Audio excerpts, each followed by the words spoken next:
ಶುಭೋದಯ. ಇವತ್ತಿನ ನುಡಿಮುತ್ತು ಏನಪ್ಪ ಅಂತಂದರೆ, ದಿನವೂ ಸಹ ನಾವು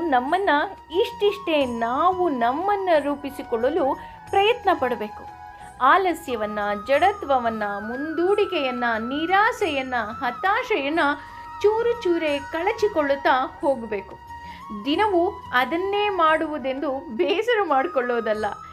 ದಿನನಿತ್ಯದ ಸಣ್ಣ ಸಣ್ಣ ಪುಟ್ಟ ಪುಟ್ಟ ಕೆಲಸಗಳಿಂದ ಆಗಲಾರದು ಅಂತ ಅಂದುಕೊಂಡಿರೋ ಕೆಲಸವನ್ನು, ಅಂದರೆ ದೊಡ್ಡ ಗುರಿಯನ್ನು ನಾವು ಸಾಧನೆ ಮಾಡೋದಕ್ಕೆ ಸಾಧ್ಯ ಆಗುತ್ತೆ.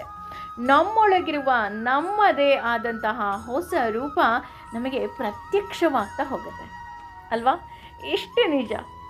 ಖಂಡಿತ ನಮ್ಮನ್ನು ನಾವು ಇನ್ನಷ್ಟು ನಮ್ಮ ವ್ಯಕ್ತಿತ್ವವನ್ನು ರೂಪಿಸಿಕೊಳ್ಳುವುದು ನಿಜವಾದ ಜಯ ಅಂತ ಹೇಳ್ತಾರೆ. ಒಮ್ಮೆ ಯೋಚನೆ ಮಾಡಿ.